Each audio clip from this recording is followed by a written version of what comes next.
Hello and welcome students आज हम पढ़ेंगे रेजिस्टेंस एंड रेजिस्टिविटी। और सबसे पहले हम देखेंगे, दोबारा से हम रिवाइज करेंगे रेजिस्टेंस क्या होती है। तो पिछले वीडियो में आपने देखा resistance is equal to V upon I. ये हमने इस फॉर्मूले से डिराइव किया था।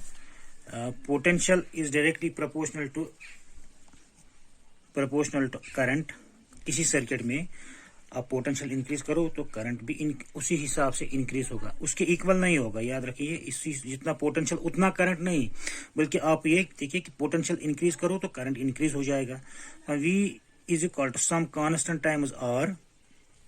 तो ये R जो हमने लिखा, इट इज कॉल्ड रेजिस्टेंस। और इसी फॉर्मूले से आप देखेंगे R is equal to V upon I। So resistance is numerically equal to resistance of a circuit is numerically equal to ratio of potential difference to the current flowing through it. अब ये resistance क्या है? Resistance होती है, it is defined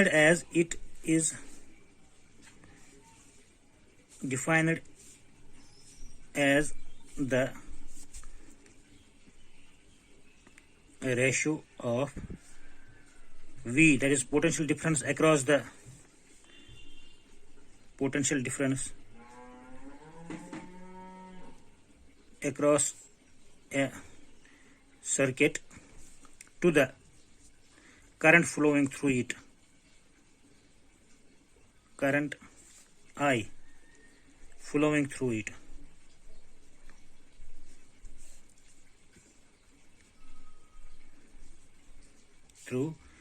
ये इस हिसाब से इसका डेफिनेशन हुआ। लेकिन एक्चुअली में क्या होता है कि रेजिस्टेंस इज द अपोजिशन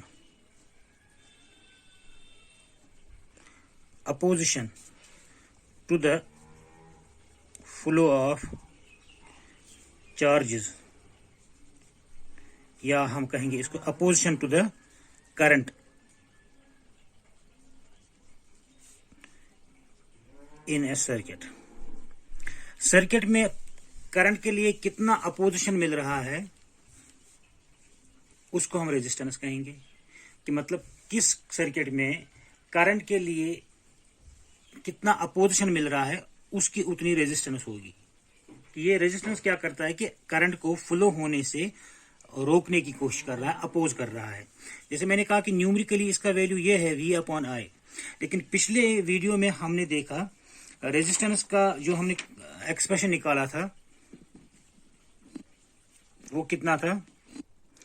वो था resistance is equal to L upon A, that is the length of the conductor, divide by area of cross section of the conductor into M upon E square N and tau, where tau is the mean relaxation time. अब देखिए, किसी एक conductor का जो ये L और A, ये हम पे डिपेंड कर रहा है कि हम कितना L रखेंगे उस कंडक्टर का। L ज्यादा रखेंगे तो उसकी रेजिस्टेंस ज्यादा बढ़ जाएगी, इसी तरह से L कम रखेंगे तो उसका रेजिस्टेंस बढ़ जाएगा, कम हो जाएगा। A को ज्यादा रखने से, एरिया ऑफ क्रॉस सेक्शन ज्यादा रखने से, मतलब मोटा कंडक्टर लेने से रेजिस्टेंस कम होगी। और रेजिस्टेंस अगर आप एरिया ऑफ क्रॉस सेक्शन कम रखेंगे तो रेजिस्टेंस ज्यादा होगी, एरिया ऑफ क्रॉस सेक्शन ज्यादा रहेंगे तो रेजिस्टेंस कम होगी। लेकिन ये वाला फैक्टर आप देख लीजिए, ये किसी भी कंडक्टर के लिए डिपेंड करेगा उसमें कौन सा मटेरियल यूज हुआ। अब देखिए, इसमें ये M और E, ये तो हर एक कंडक्टर के लिए सेम रहेगा, लेकिन N और टाउ डिपेंड करेगा, ये N और टाउ डिपेंड करता है नेचर ऑफ द मटेरियल पर। तो जहां तक एक पर्टिकुलर कंडक्टर की बात है, उसका ये पोर्शन जो है, ये वाला M upon E square N tau, ये इसके लिए कांस्टेंट है और इसको हम रिप्रेजेंट करते हैं रो से। So R is equal to L upon A into this much, इसको रिप्रेजेंट करेंगे हम रो से। तो ये हर एक कंडक्टर के लिए अगर सेम मटेरियल रहेगा तो ये कांस्टेंट रहेगा और उसकी रेजिस्टेंस डिपेंड करेगी L अपॉन A से। तो L अगर ज्यादा होगा तो opposition to the flow of current ज्यादा रहेगा, एल अगर कम होगा तो opposition to the flow of current कम होगा। इसी तरह से इनवर्सली प्रोपोर्शनल टू ए। यहाँ पर एक और चीज आप देख लीजिए, हमारा जो डेफिनेशन है रेजिस्टेंस का, R is equal to V by I. तो रेजिस्टेंस का जो यूनिट होगा it is volt per ampere और ओम ये वाला सिंबल है ओम के लिए, इसको OHM। तो रेजिस्टेंस का ऐसा यूनिट में आप लिख सकते हैं, रेजिस्टेंस का यूनिट जो है इट इज ओम, और ये सिंबल से याद रखा जाता है इसको ओम से। तो अगर आप यहां पर डिफाइन करेंगे what is 1 ohm of resistance equal to, तो अगर V भी I है, सॉरी 1 यूनिट है, और I जो उसमें फ्लो हो रहा है किसी कंडक्टर में वो भी I है 1 है, तो रेजिस्टेंस 1 बन जाएगा। हम लिखेंगे if current flowing through a conductor is 1 ampere when and 1 volt potential difference is applied across it, then it is resistance is 1 ohm। हम यहां पर लिख सकते हैं resistance of a conductor is 1 ohm if current through it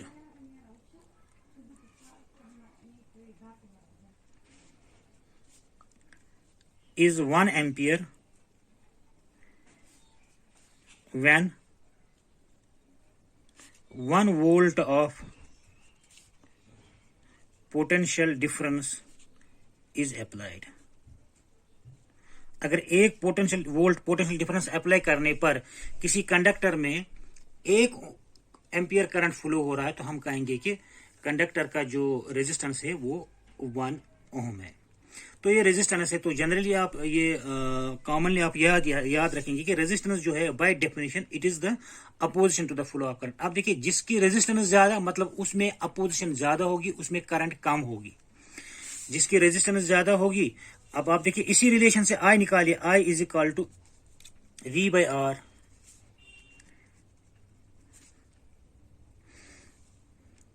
ठीक, अगर किसी conductor का रेजिस्टेंस ज्यादा है तो करंट कम फ्लो होगा, रेजिस्टेंस कम है तो करंट ज्यादा फ्लो होगा। तो रेजिस्टेंस क्या है? It is the opposition to the flow of current. अब यहीं पर आप देख लीजिए रेजिस्टिविटी का क्या मतलब है। रेजिस्टिविटी देख लीजिए, हमारे पास ये अभी हमने देखा resistance is equal to A upon L, that is sorry L upon A length and ये एरिया क्रॉस सेक्शन है M by E square N और ये टाउ। तो ये जो L अपॉन A ये हमारे ऊपर डिपेंड कर रहा है कि हम कितना L ले लेंगे और कितना A ले लेंगे।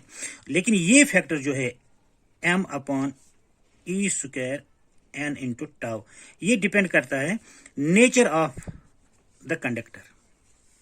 कंडक्टर किस मटेरियल से बना होगा, उसमें भी ये चीज M और E तो सबके लिए सेम रहेगा, लेकिन N और टाउ जो है वो डिफरेंट कंडक्टर्स के लिए डिफरेंट रहेगा।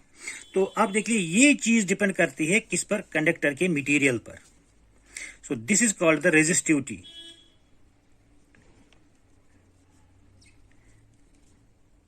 Resistivity of the material,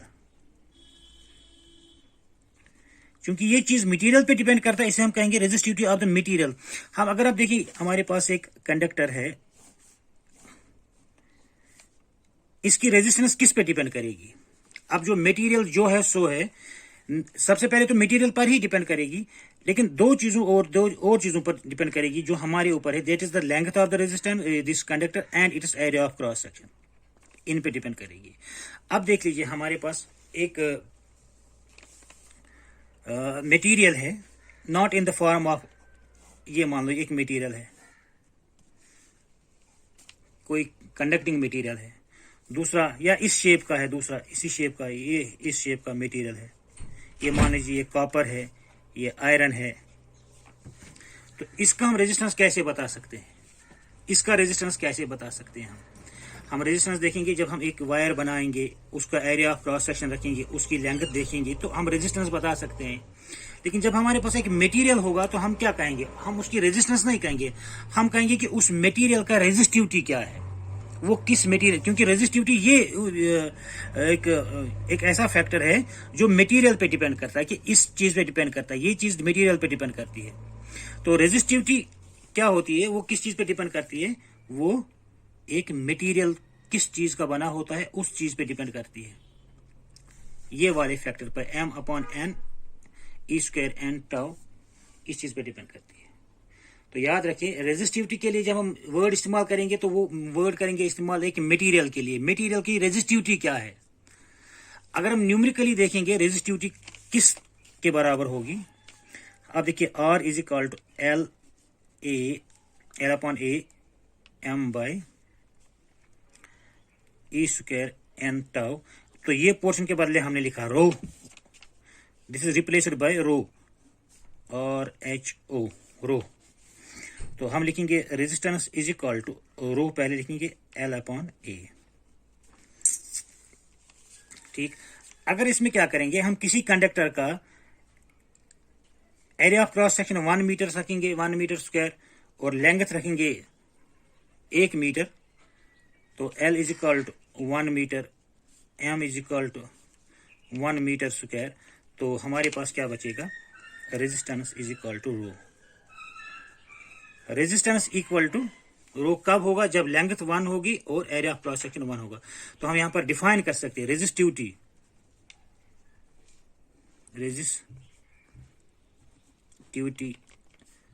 of a material is the resistance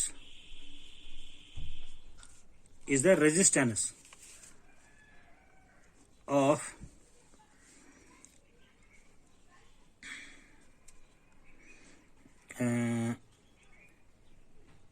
a conductor of the same material of length 1 meter and area of cross section 1 metre square. तो अगर हम इसी मटेरियल का एक ऐसा कंडक्टर ले लेंगे जिसका एरिया ऑफ क्रॉस सेक्शन है 1 मीटर स्क्वायर और ये लेंथ है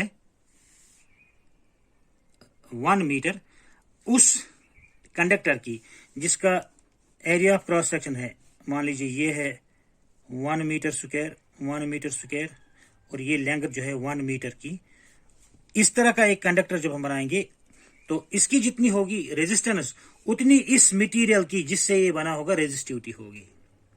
तो हम लिख सकते हैं resistance of a material, resistivity of a material is the resistance of the conductor of the same material of area of cross section 1 metre square and length 1 metre. अब थोड़ा सा और इसको डिफाइन करेंगे, R is equal to rho times L upon A।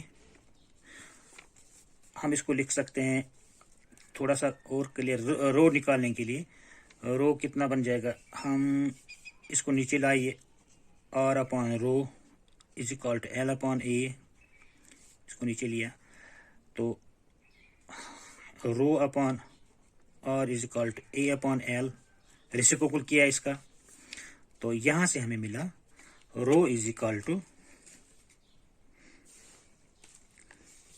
रो यानी कि resistivity is equal to A upon L into R। ये है रेजिस्टिविटी का फॉर्मूला। तो याद रखिए आप, resistance is equal to rho into L upon A, but resistivity is equal to R into A upon L। यहां पर यूनिट ऑफ रेजिस्टेंस निकालेंगे हम, यूनिट ऑफ रेजिस्टिविटी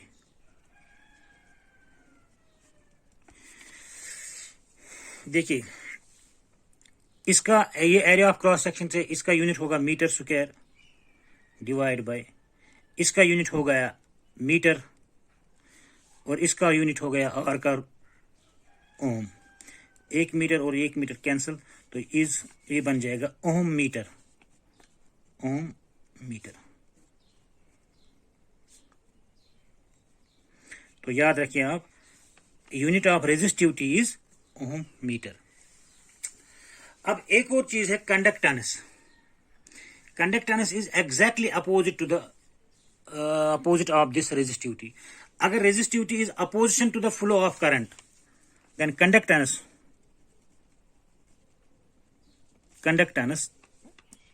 जी, इसको रिप्रेजेंट किया जाता है, G is reciprocal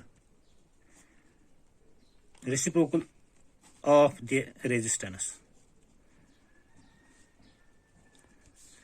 and is defined as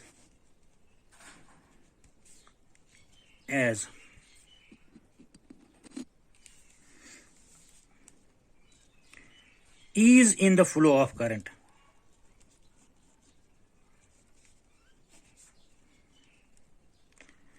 resistance क्या होता है? रेजिस्टेंस होता है opposition to the flow of current. यहां पर कंडक्टेंस उसका उल्टा है। किसी कंडक्टर में कितना इजीली फ्लो करंट होती है उसको हम कहेंगे उसकी कंडक्टेंस है। देखिए, जिसकी रेजिस्टेंस ज्यादा होगी, मतलब उसमें अपोजिशन कम है, तो ease in the flow of current कम होगा। रेजिस्टेंस ज्यादा तो कंडक्टेंस कम। इसी तरह से अगर हम ये कहें कि किसी चीज की कंडक्टेंस ज्यादा है, मतलब उसमें करंट इजीली फ्लो होता है, मतलब उसमें रेजिस्टेंस कम होगी, तो हम लिखेंगे G is equal to reciprocal of the current this resistance.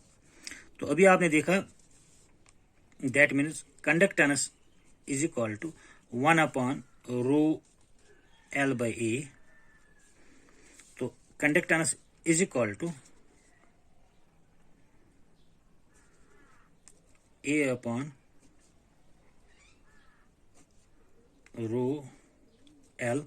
Sorry, हाँ L। हम और इसको लिख सकते हैं 1/ρ is equal to 1/ρ into A/L। This 1/ρ is the reciprocal of the किसका? Resistivity. 1/ρ that is reciprocal of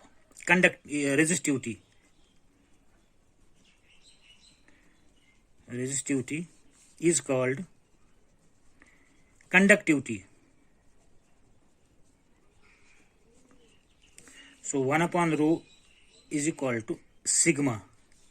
Conductivity is represented by sigma. तो आप लिख सकते हैं conductivity of a conductor, conductance of a conductor is equal to sigma times A/L।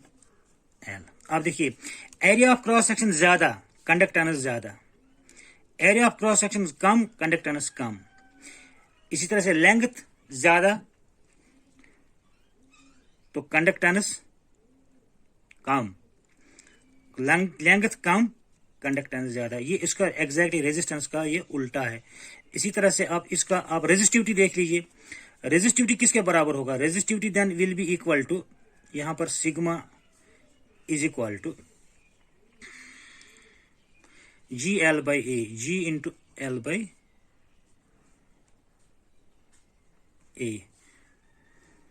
ये हो गया resistivity.